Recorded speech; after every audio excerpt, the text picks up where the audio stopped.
Welcome to This Girl Life podcast.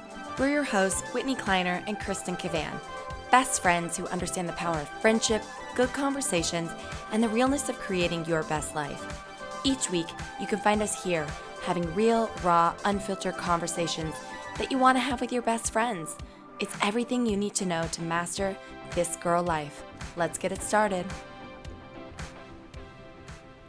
We're back, episode 24, and we're pumped. It's Whitney and Kristen of This Girl Life.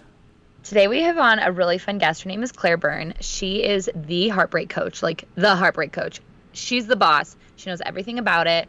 And we're going to break down relationships and heartbreak today, and it's awesome. She's so wise. She is so wise. Because we've all had a heartbreak, and when I found her, I was like, yes, girl has got to come on the podcast to chit chat. And you guys had so many great questions for her, so we answer some listener questions, and we just kind of break down how to not pick the asshole, and it's pretty awesome. much. That's the podcast. It's a short intro today because we do yay and nay with her, and so we just wanted to go right in. So get ready and welcome Claire Byrne, the heartbreak coach. Make sure you look good in that Skype video. Always. You guys, we're so excited today. We have Claire Byrne on, the heartbreak coach. She's here to talk all things heartbreak and love, relationships. So welcome to This Girl Life, Claire. Thank you. Thanks for having me. We are so excited because honestly, your business relates to everyone because everyone has had heartbreak. Everyone has dealt with it. So for our TGL listeners who may or may not know you, introduce yourself and tell us how you got into this business. Thank you. So my name is Claire Byrne. I'm also known as Claire the Heartbreak Coach on IG. I still like to be like a millennial, even though I'm 38. So I just missed the cusp, but I like to identify with them. And I moved through a lot of heartbreak, especially from my mid-20s into my early 30s. And really at 29, 30, are you guys familiar with Saturn returns? That concept in astrology? Yes, a little bit. I'm not. I'm no astrologist, so for girls, look it up because I'm probably going to botch the description. But basically, when you were born, Saturn was in a specific position, and then it returns to that same exact position 29 and a half years later. And it's, usually at that time, and majority of my clients are around 28, 29, 30, and going through some major heartbreak that is uprooting their lives and it's affecting everything else, which is exactly what happened to me. I had two back-to-back heartbreaks, one at 28 and then at 30. And that the one when I was 30 was really my rock bottom of my life. It was a very emotionally abusive relationship with a bona fide narcissistic sociopath leading a double life. I kept asking over and over again, this is shady. This is weird. He'd be like, you're absolutely crazy. I love you. We're going to spend the rest of our lives together. You are the mother of my children. And something in my body was just always thinking, this isn't right. Now, I was no angel. I always like to share this in my heartbreak story. You can learn about it on my website and I'll give you all the info. It takes two. So I'm not here to scathe that person. We were doing our own dance. I attracted that person because of my very low self-esteem at the time. And it doesn't condone his behavior by any means, but that to me was an invitation to wake the F up and really start doing some deeper digging in my own healing. I had never been in therapy before. At that point, I had just gotten certified to teach yoga. So I thought I was like all evolved and like grounded and aware. And it was like, I was like, the universe was like, just when you think you know, you don't. And so ultimately, I'm an actress, and my main focus now, I actually just told my agents and manager I'm no longer doing this because I've really fallen in love with this business, and I never anticipated loving anything more. But now I've been living in LA. That all of that drama happened in New York. I've been living in LA for the last 6 years. I found an amazing therapist, and really finally the work started clicking. And then I was curious about life coaching because I was really interested in helping so many people when they were moving through stuff. And I did a life coach training program about 4 years ago. And at first, even when I finished, I was like, I coach women in their 20s and their 30s. I kept it very vague because I was so scared to put that story out there. Right. 2 years ago, I got into another relationship, not with a narcissistic sociopath, but he did break my heart. And I was moving through the breakup in such a different way because I actually finally was using the tools that I learned through coaching, through therapy, and of course, yoga and meditating, all the things. And I was like, I'm supposed to coach on heartbreak. And I kept attracting women moving through heartbreak. And so that's when this whole heartbreak business really officially began 2 years ago. But I've been coaching for just over 4 years now. Wow. I know. Isn't it interesting how just like working on ourselves, finally when you can like step back and like work on yourselves, how things just open up and like lead to something totally different. I think that's just such a beautiful, I don't know, gift. Aha moment Yes. too. Yeah. I always say to my clients, because I take on clients for 6 months at a time and I ask them to make a 6-month commitment because people just think, oh, I'll do 4 sessions and I'll be all healed. And it's so not about that. There's so much more to the work. And I'm looking to work. I mean, I'm now capped out on my clients. So if anyone's interested, message me and I can put you on a wait list. But I am looking for women who want to not only heal the heartbreak, but really understand their greater lesson in it and taking that work and then applying it into all the other areas of their life. And so sometimes people say, well, what do I get at the end of the 6 months? And I'm like, all I can tell you is if you show up and you do the work and you do the deeper digging and you look at your part in it, which is really humbling and scary and can bring up a lot of shame, and you move through that and you transform your victim story into a heroine story, just the most amazing shit happens. But I can't tell you what that's going to be. And I don't want to bullshit you and say, Mr. Right is going to enter, because it's not Right. about that. Totally. And I won't take anyone on who's like all about, I just want to find my person. That's not true. I do take on single women who are dissatisfied in their lives, who are wanting to find the right person, but I don't want to take a heartbroken person in who only wants to jump to the next guy. I want to take the heartbroken person who wants to do the work on herself and really get a deeper understanding as to why she attracted that in the first place. Because you think, I know this because I had a pattern of lots of interesting men, and they all had very different appearances, very different jobs, very different personalities, but my pattern with them was always the same. I was the common denominator. Right. So it's breaking a pattern. That's like you're looking for someone who wants that help, who wants to break the pattern and do the work on themselves. And not indulge their victim story, because that's what I did for so many years. He did this to me. How could he? I was so fixated on him being such a douchebag. And like, trust me, I still think the man is a douchebag, but that's not what the work is about, right? Like, that's not what the work is about. And then that brings up the whole topic of forgiveness, right? You know, all in so many self-help resources and teachers and healers all say forgiveness isn't about condoning the behavior, it's about setting yourself free. And I'm very honest, I have an episode on my own podcast about this, that I haven't fully forgiven that situation, that person, because I mean, all my other exes, like I'm like really close with 2 of my exes. It's not about, oh, you hurt me and we can never speak. But when I know that the continued abuse is happening with other women, that's where I am like, I think that's fair. Yeah. Yeah. But I also think there's something to be said about owning that, because I think empaths, are you familiar, empaths versus, I am an empath. Like, it's bad.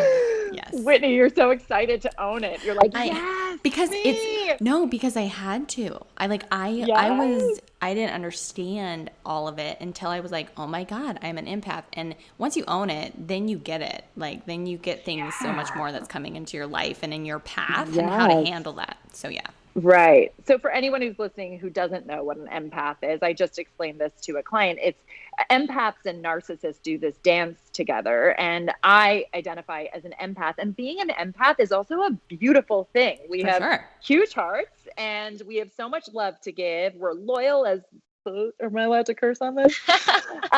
Loyal as bleep, and just want to love and connect and to give love, but they often, it's too much, will abandon themselves to just give it to the other person and hope that that other person will give it to them to fill the void of what they're not giving themselves. So it can be a beautiful thing, but we need to learn boundaries and we need to decide what works and what doesn't work and have a voice and have a say and have needs and not apologize or feel guilty for that. And that's really the work there.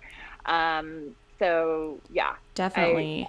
I think as like for me, maybe it's not being an empath, maybe it's just being a human being.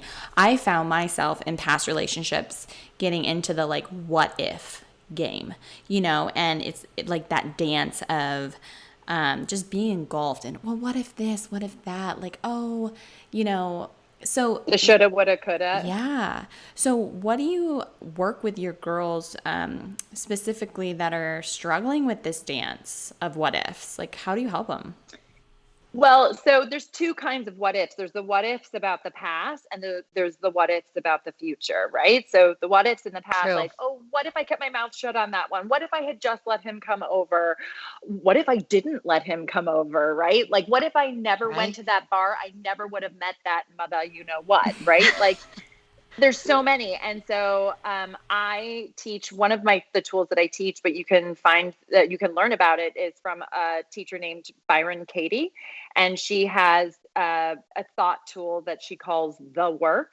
And she has one of my favorite quotes that I say all the time. She says, when you argue with reality, you suffer, but only 100% of the time. I love that. It's not just sometimes, all the time. Right? Every time. And so every single time, everything unfolded the way it was supposed to. You were supposed to go to that bar. You were supposed to swipe right on him. You were supposed to meet him. You were supposed to let him come stumbling in at 3 a.m. after he didn't call you for 2 weeks. All those things were supposed to happen for you to just realize, holy Mother of God, I have just been abandoning myself and saying yes to crumbs. And now I'm just feeling worse. And I'm finding myself just like desiring his attention for me to feel good. Right. So we're cultivating awareness. So thank you for showing up to teach me that lesson. It's all in perspective. And then the what ifs about the future. What if he comes back? I hope I'm going to stay strong enough that I say no. But what if he says that perfect thing? What if he sucks me back in again? I don't know if I have the strength. What if I'm alone at 45, right? All these what ifs about the future. Totally. Or I'd rather have him than have nobody, right? What if I'm alone this time next year? I don't want to be single. All these things, right? They're just a war in your brain. Right. That's it. And I'm here at 38, single in Los Angeles, where most people say finding a guy in LA is like probably harder than getting an acting job. But I don't see it that way at all because of the way I manage my mind. And you can spiral on all the what ifs in the future. But you know what? If my brain does go there at 38, if I am single at 45, okay, I'll still be breathing. I'll be okay. My heart will still be beating. Like we think that it's the end of the world if the worst case scenario happens. But from someone who's been through many worst case scenarios actually unfolding, they were all supposed to happen. And it has the work and my lesson and what I think a majority of heartbroken women's lessons. And I'm talking about women who come to me and invest in 6 months of their time who are like, this heartbreak destroyed me, right? Like, because I know what it's like to have been destroyed by heartbreak, right? And really just being like, okay, the worst case scenario happened. It felt like I wanted to die, but I didn't die. So what can I do about this? Because I can't change him. I can't control his actions. I can't control if he or she, right? I talk about how my podcast is how to stop wanting him back, but heartbreak is a universal lesson. So of course, I just talk about my own experience as a heterosexual woman. But that, the work is about you will be okay. And if you don't believe you will be okay, that's where going to the right coach or going to the right therapist comes in, because this life is too freaking precious to be walking around letting this person consume our brains. And it isn't his or her fault. It's your fault. And I don't say that in a shaming way, but I think that that's the best news ever, because you get to manage your own mind. Exactly. You don't get to manage his behavior, and you don't get to control the future. So what can you do right here, right now, to learn how to be, and not just be with the discomfort, but then eventually transform that discomfort and start living your life for you instead of letting him consume your brain morning, noon, and night. It's so empowering. Girl, preach it. Preach. Shout it louder to the girls in the back. I can't hear you. Heated about it. And I see you guys nodding because you're trying to speak, and I'm like, I'm not finished. No, I love it because I have so many friends in that same boat that are like, but what if I never get to get married? And what if I never have kids? And what if I do this? And what if I do that? And I want to be like, listen, like we were talking about this when you jumped off real quick, but like manifesting your own like destiny and your own future and your own things and like thinking it into existence. And like Claire was just talking about how like it's in our own mind. And like we can only control our own mind and our own being. We can't control him, her, she, whatever, you know? Right. I think that's so powerful. I want to be like, yeah. Your thoughts create your results. So when someone says to me like, oh, why are you single? And I'm like, because of my thoughts. Like I take full responsibility for being single. Right. And I was just saying to Kristen before that I am single, obviously. Guys, did I tell you that I'm single yet? I'm very focused on it. I'm fine. I swear I'm fine. I'm fine. But my point is, because I just maxed out my client list and my business and growing this business literally for the last year, like my business has been my husband. That's what I always say. We're in a really great relationship. It's going really well. We spend morning, noon, and night together. And I have gotten to a place, but my thoughts created my results to create the 20 clients, right? And so the 21 now, because I can't say no to a heartbroken person. But that's where I need my own coaching. But that now I'm going to be starting to work on my own dating life. But I take responsibility for my dating life. Like now as I go out into the world, my thoughts create my results. And if I'm thinking LA is a shitty place to date, if I'm thinking, oh, who's going to want me? I'm 38, right? Like if I'm doing all that bullshit in my brain, I will attract people who aren't interested. So you've got to start looking at, well, what's so exciting about dating? I know both of you are married and you sound like you were very happily married people despite the streaming issue before, right? But like there are some unhappily married women who are looking at me being like, sister friend, you did it right. You like really learned who you were before you got married. It's all a shift in perspective. It is. And I'm not saying one way is better than another. I just know I'm on my own damn journey. And so my circumstances, I am single right here, right now. So I get to love this and change it if I want to, or have a pity party about it. Which do you choose? Right. And that is a practice, because I'm saying that as if like, guys, it's just like totally owning it. I mean, I was that person who was miserable and put all my energy and like believed my worth was based on who I was with in my dating life, for sure. Like this is a practice way of approaching, and it works, and it's life-changing and amazing. But that's what, like, that's kind of this common theme I'm seeing. I'm sorry, there's like a gnat by me, you guys. I'm like killing the gnat. Is it single? Yes, he may be. But what I'm noticing is like how we put so much emphasis and so much like self-worth on being in a relationship.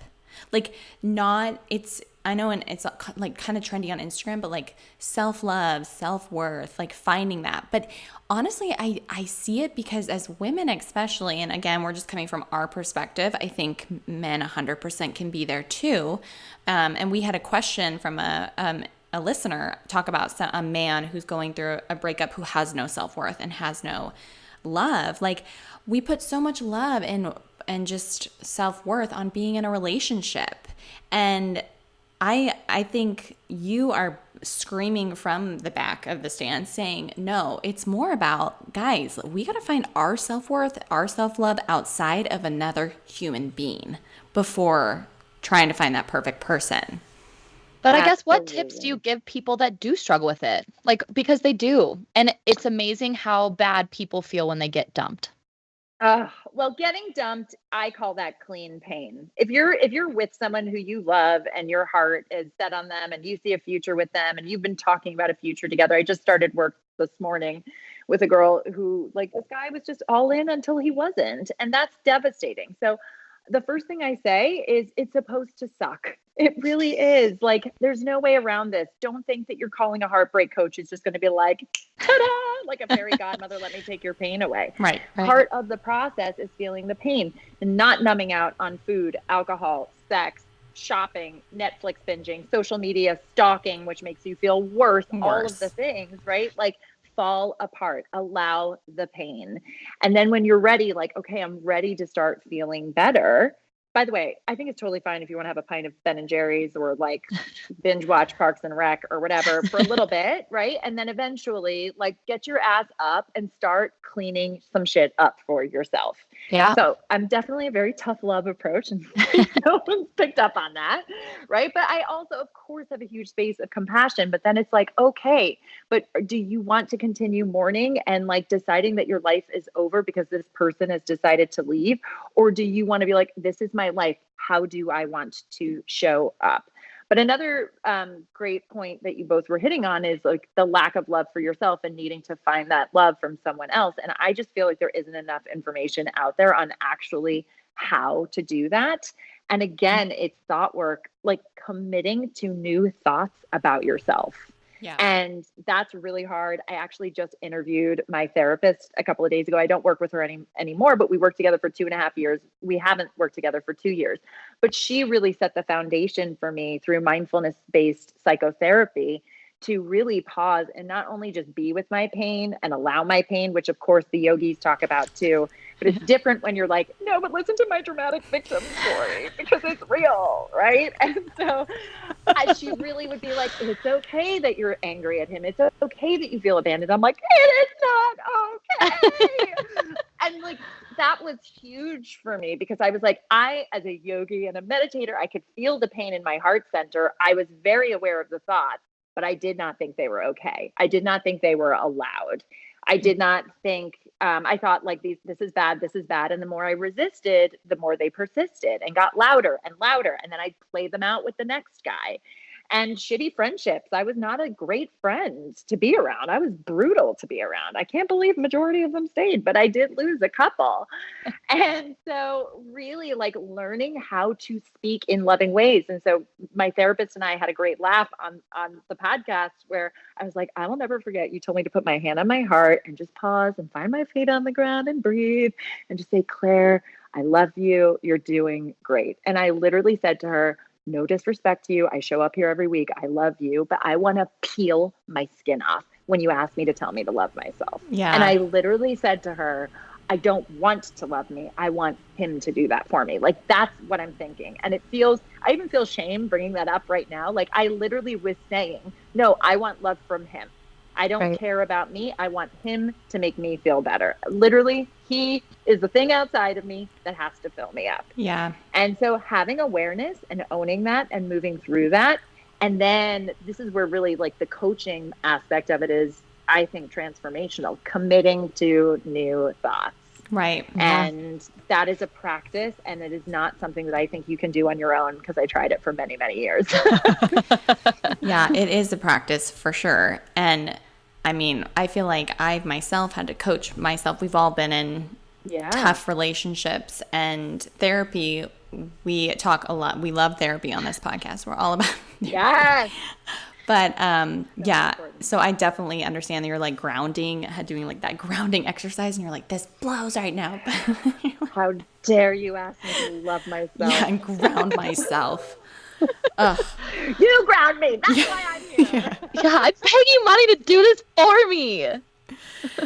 I want to get into something that I've like always wondered. The question that every ex has probably given to so many of our listeners. Let's just be friends, guys. Let's just try to be friends. It's gonna work. We can do it. But is that really healthy and doable? I don't think it is in the initial breakup. If one person is heartbroken and the other person doesn't want to be in an intimate relationship or be together in the romantic sense, that is a recipe for disaster and so much more pain. And then the age-old question is, will we ever be able to be friends, right? Like, I remember feeling like, I feel like I'm losing my best friend here because there were some people that, like one in particular who is a dear friend of mine now, but that friendship happened years later and it was organic. And there's another close friend where we had this intense thing and it fizzled fast, and we ended up having a lot of mutual friends and kind of just fell into this beautiful friendship. And he does like all this work on himself now, and we have all these deep talks about personal growth and all of that. So it can happen, but it has to happen in an organic sense. And I think you also that you're able to be friends with your ex when you're able to talk about their significant others or like their dating lives. Right. You know, like my ex one who's an ex from like 10 years, he called me a few months ago and he was like, I met a girl. And I'm like, oh, right. Like we're totally friends. And if his girlfriend was a fly on the wall, everything appropriate would be happening. Right. Like that's a true friendship. That is true. I mean, it's literally like straight out of Sex and the City when Carrie's trying to talk to Big and he's like telling her, and she's like, no, I can't do this. Like, no, because you can't. I personally don't think like it's doable. Like that's where I've always stood. I was like, no, this is not doable. But we have so many, like tons of friends that are still friends with their exes, and it is doable. So, I mean, again, I think it's that age-old question of just like, I mean, time organically happening, or like maybe you're just not that person. Like I'm just not that person. Or what works for the individual, right? I think. But I used to be such a black and white thinker, which never really ultimately served me. And like, I thought, never again, I never want to speak to or see you. Right.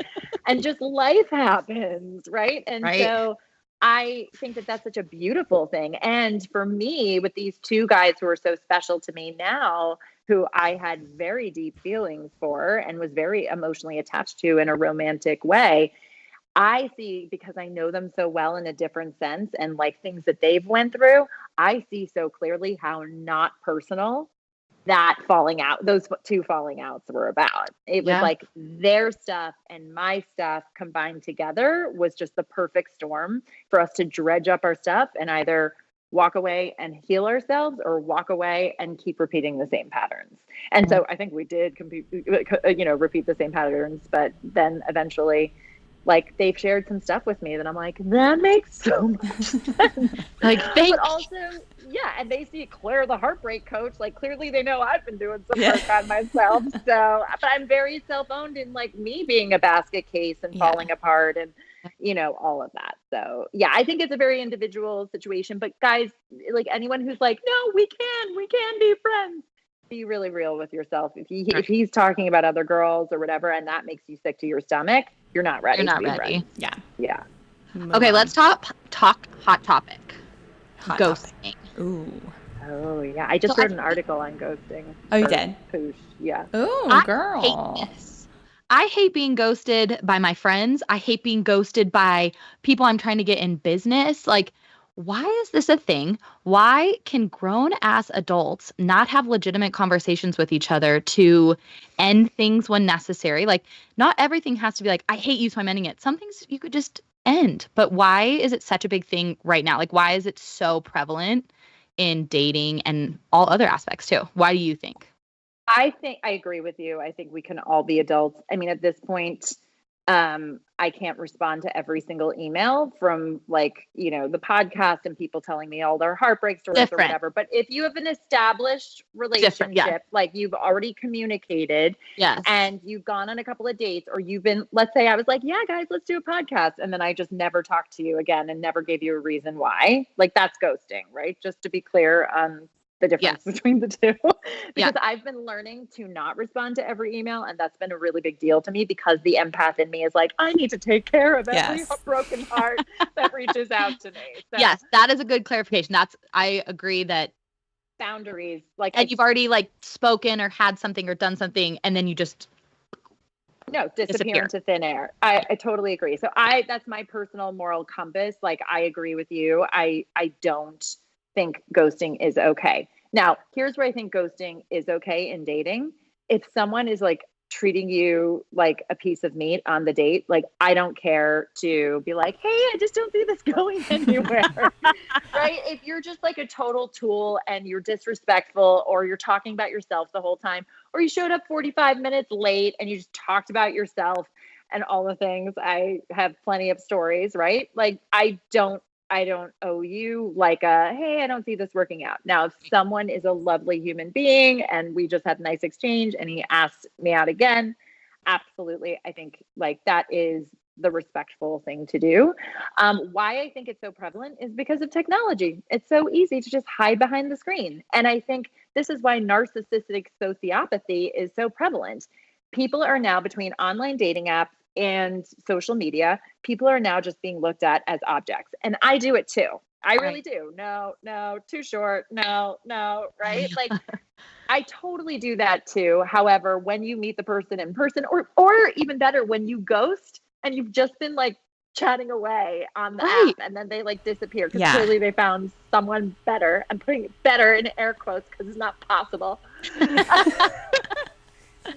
the thoughts that I think about myself are now getting borderline cocky, not too much self-love. So I do. I think it's social media, and I think it's dating apps, and it's just easy to hide behind the screen.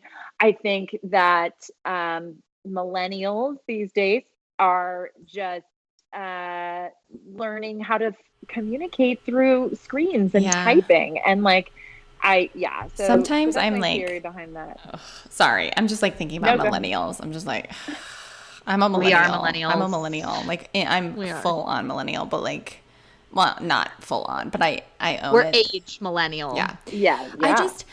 I just see here, there's something so powerful about having an uncomfortable conversation. My husband, a couple years ago, said that every day, I don't know what book he read. He's such a little bookworm, but they talk about the power of having an uncomfortable conversation, and you should be having one every day. You should be trying to put yourself, that sounds weird, but in a place to have an uncomfortable situation because it helps you grow.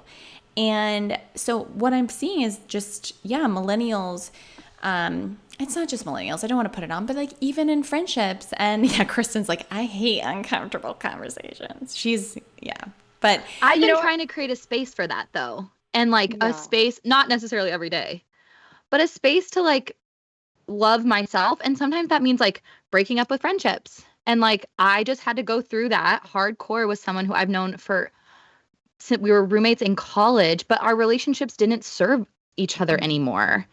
And I could have faked it and like done it. But Whitney actually was like kind of an encourager of like, you don't have a lot of time. And the time that you do have, you want to surround yourself and put yourself in a space that's healthy for you. And like, and just making space for people that love you back the way you want to be loved, where you're not always giving and giving. And I think that's so hard. Like, it's so hard to do. So it's so easy to ghost, but it's not always a good thing. Yeah, I'm a coach, and I find the, hey, I'm just not that into you conversation so uncomfortable. And I would still do it like on a screen if I've only been on 2 dates with someone or 3 dates with someone. And like one guy was just like, I thought we had a really special connection and it takes time to get to know someone. I'm like, you just made it so much easier because you're now arguing with me. You're like, bye. It's like 3 dates. That's the point of dating. You get to know someone and then you decide, that this isn't working, right? But I totally agree. The uncomfortable conversation is key, and we're not put on this earth to like just say yes to everybody, right? So why not do it respectfully? But what I'd love to add to that for anybody who's listening who just got ghosted and super hurt, and you're like, what did I do? Or why did he do that? And I thought she was great, and then next thing you know, I haven't heard from her in 2 weeks. Like, WTF, right? That I love to look at it from the perspective of, thank you for showing me who you are. Yes. Because I like when I start dating, now I'm going to officially start dating again and being really clear about the kind of person I want to attract. And so if you just literally drop off, like, oh, thank you, because I do want to have a kid, and I don't want a man who can't effectively communicate. And I don't want him raising a son like that either. So, and then to add to that as well, when people are freaking out about my ex is now with someone else and what does she have that I don't have and all of that, it's like, oh, but you know him. You saw the way that he treated you. And if you think he's changed with her, maybe she seems like a bright, shiny new unicorn, but like the same stuff comes up. I know because the same stuff came up for me. So we think we make it about ourselves, or we wonder who they went off with or whatever. And it's just like, but it doesn't matter because that's the type of person he's just revealed himself to be. That's the most important part. Exactly. And it's hard to see that in that breakup. Yeah, when you're being rejected. Yeah, it's hard, or ghosted or whatever, like, but it's whatever it may be, like when you finally see the true light and you like, I don't know, follow that gut instinct, whatever it might be, it is hard to grasp that. But at the end of the day, I had that gut instinct thing, and I am like so grateful that I followed that gut instinct, and I was able to just, because there's always, I think one of the best things and we're going to ask you, we always ask our guests in a few minutes, like the best piece of advice your best friend gave you. Mm-hmm. But one of the best pieces of advice my best friend, one of our best friends, Cody, gave me was you may not think right now that there's someone out there who gets you and understands you and can love you. But let me tell you, there's someone who's going to get you, love you, and understand you way better. Like, there is someone out there. So just let it go. Like, that was literally all I needed to hear. And yes. Yeah. And I 100% found, was able to let go of that piece and find that person. And I did. Obviously my husband's incredible, but it's so hard in the moment, whatever you're in life, a relationship, being ghosted, just a few dates, you get so caught up in the tailspin of just it's never gonna be, they're never gonna get me the same way. Yep. Totally, yeah. Whitney. I totally agree with that. And I've felt that. And I felt that with a breakup. The guy who inspired me to actually launch my coaching business as the niche for heartbreak, I was like, he wasn't my type, so to speak. And I thought, oh my gosh, here's this really nerdy, kind, amazing guy. And we have so much in common and we're so compatible. There were some things for sure. And ultimately he broke up with me, but I thought that there was enough good there. And I hadn't experienced that good in a long time. And he was like, I feel like, you are holding on to me because I treat you well. And I was just like, get over yourself. I've been with some other nice people. But to his point, we were ultimately, of course, when you look back and you do the work, you're like, oh, wow. And I ended up bumping into him and I was like, oh, yeah, no, it's the best feeling. And I actually now live really close to his place and I drive by and I'm like, I used to drive by because it's just an open, it's one of those common streets that you have to pass to get to real places. And it used to be like, oh, knife to the heart. And now just oh my gosh. And even though I am, and I said this to my coach recently, I'm like, I think I'm single right now as an example to some of my single clients who think that being single is horrific. Right. Or what if it's always like this? And I can honestly say that I've been single for a chunk of time and experienced dating and whatever, and experienced disappointment and all the things, but that I know how to move through it. And I still 100% believe my person is out there. That to me is not a question. Now, do I have pockets of loneliness? Do I have pockets of fear? Absolutely. And then I manage my damn mind around it. Right.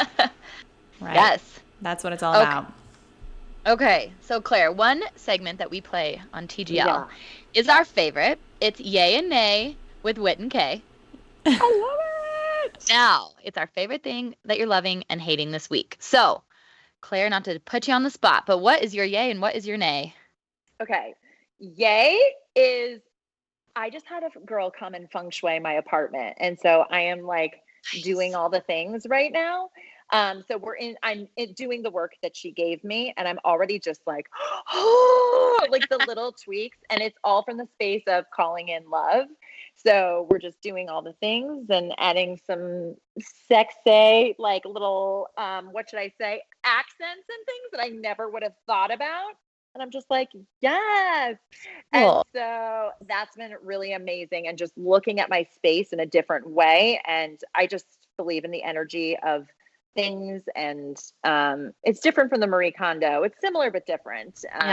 But yeah, so I'm just so excited. Fun. That's so fun. I took a feng shui class not too long ago and it's awesome. Yeah? I was mind blown. Oh my God. Did you do cool grid over your house? Yes. So for a while. See where your love is and your money and your trap. My bedroom is love. I was like, what? Mine too. But for a while, because I did a different chart, I thought it was my bathroom. I'm like, great. Where I take a shit is my love corner. So I love it. It's so cool. So she came in and she was like, your bedroom is your love corner. I'm like, ah! I'm like, that alone, you can leave. That's all I needed to know. I need to get on this. I needed to add purple to my trash can because that's where my money is. And she's like, make your trash cans nice. I'm like, all right, girl, put some rhinestones on that or something. Wait, because with your trash can in your prosperity corner? Yes. Oh, that's so where my garage lies, and it's that. Yes. And I was like, that's where my trash is. And she's like, make it a nice trash can. I'm like, yes, I love that. it was crazy. It's so cool. Wait, you gotta do it. It's so awesome. Guys, this is like, I'm Googling this after this. This is so Well, cool. I was like a little like, it's kind of woo-woo. But after the 2-hour class, I was like, you're convinced. I'm all about the sold. woo-woo. Yeah. All about the woo-woo. I am too. Yeah. I totally am too. So I have like little twin candles, like pink candles in my room. And she told me that she was like, so what's on his side of the bed for the bedside drawer? And like markers and like dental floss and little like cleaner for my laptop. She's like, get rid of all of that. You need to have some condoms in there. And I'm like, yeah, like make space for. I told my girlfriend that. I'm like, if your house is totally no room for anyone to come in, then no one's going to come in. Totally. And my plastic hangers have to be shifted to wooden hangers to bring more masculinity in, to call the masculine in. Little things like that I'm like, yes, done. Wow. So that's my yay, because Cool. I'm doing all of that and replacing, like repositioning my things. And I just like feel this hopeful sense of love right now and really feeling really positive. And I think that that's really helping. My nay is, I live in Los Angeles, people, and my nay is people who see that you're waiting for their parking spot and go into their car and proceed to talk and text on their phone and take up the spot while you are waiting to park there. Yeah. With your blinker. Such with your blinker on, buttholes. and they like acknowledge you. And so this just happened at Whole Foods.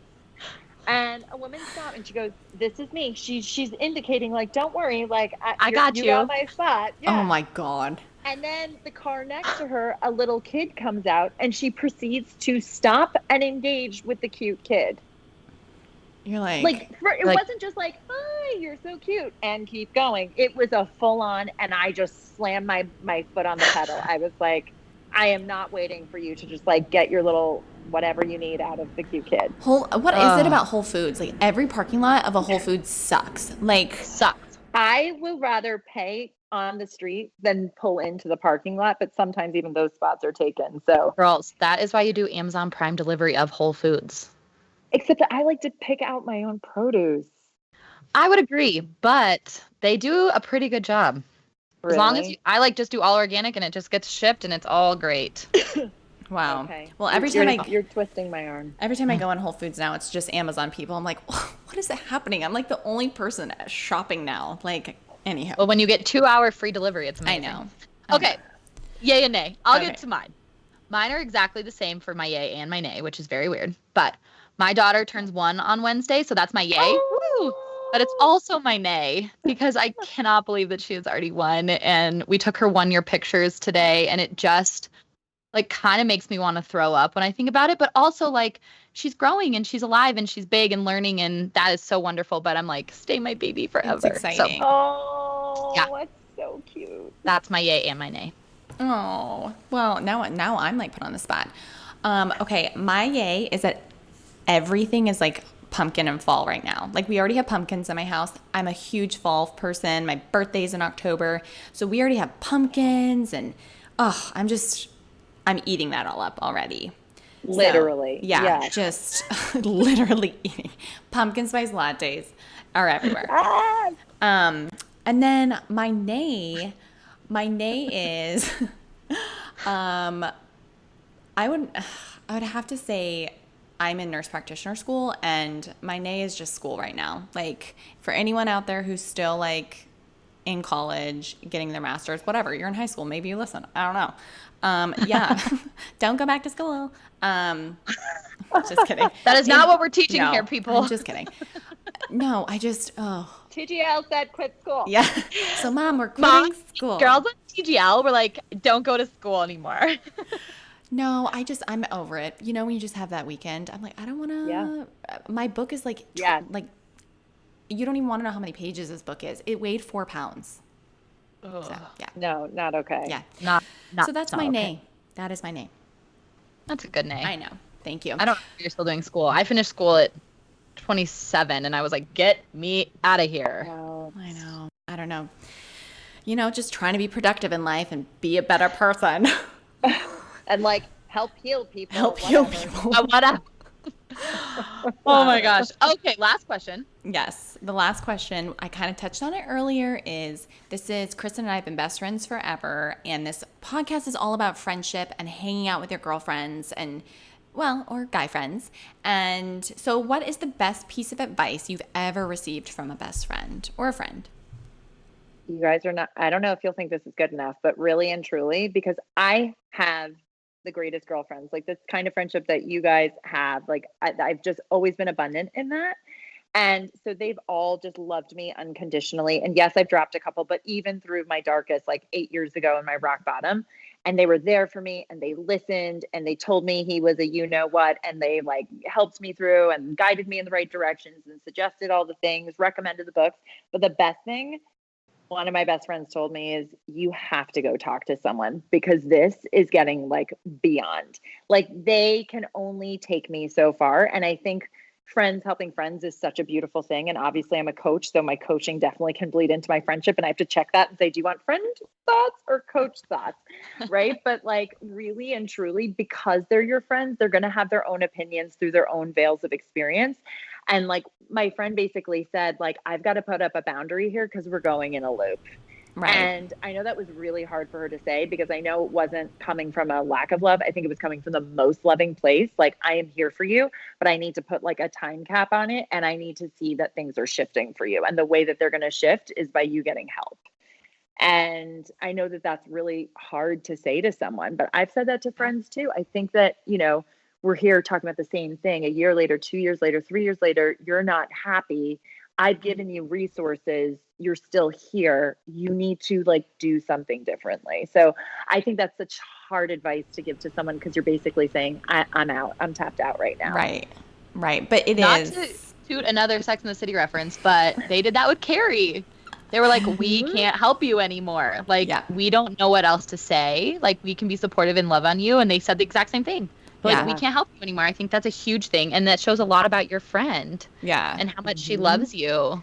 And therapy up is boundaries, the best. Sorry. Yeah. And when you put up boundaries, I know for me, like my friends have been upset when I've put up boundaries with them, but like it actually makes the friendship so much healthier. And it's like, now that I'm coaching 21 people a week, my cup is like very limited for other things. Of course. Right Yeah. now. Totally. And like self-care is huge. So, you know, I can't talk to a friend at 2 p.m. just because her kid is napping on a Tuesday. Like that's not something I'm available to do that I used to be available to do, you know? And not that any of my friends have been like, how dare you have a full coaching practice? They've been really supportive, but there's an adjustment there, right? But of course, again, back to old school empath stuff, I'm like, oh no, or I literally haven't talked to one of my closest friends in over 2 months. Well, that's because my life has changed. I didn't have a baby or get married, but I created a baby with my business, right? So it's like really implementing them. And I think I have let some people down.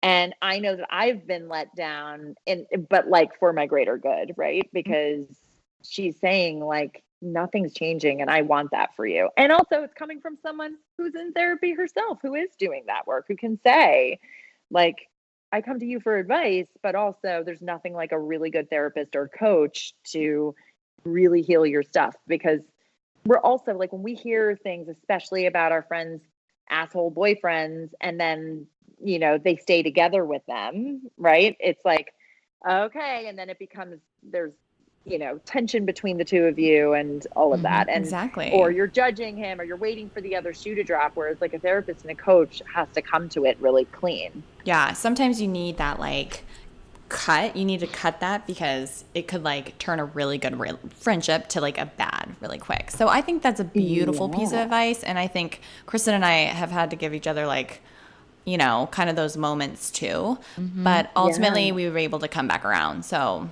you know. Amazing. Yeah. Look at the two of your gorgeous faces.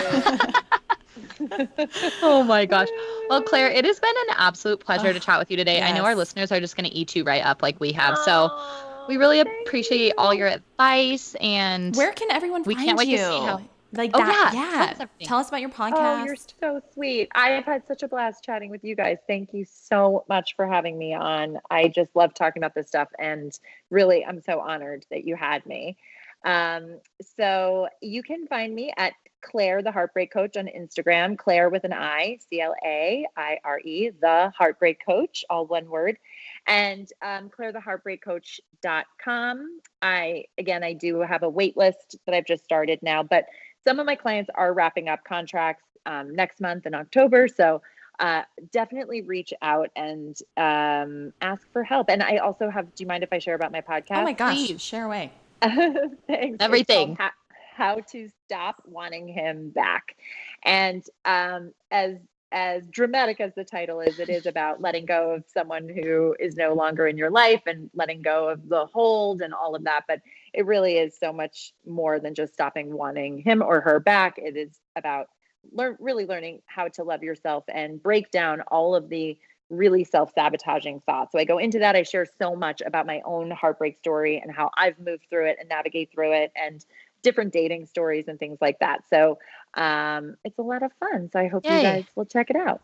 And as always, we'll spam it everywhere. We'll have it on our website when we tag it on Instagram and all that stuff, so you guys can find her, stalk her, love her just like we do. So thank you for joining us. We hope you have the best week. Thanks, guys.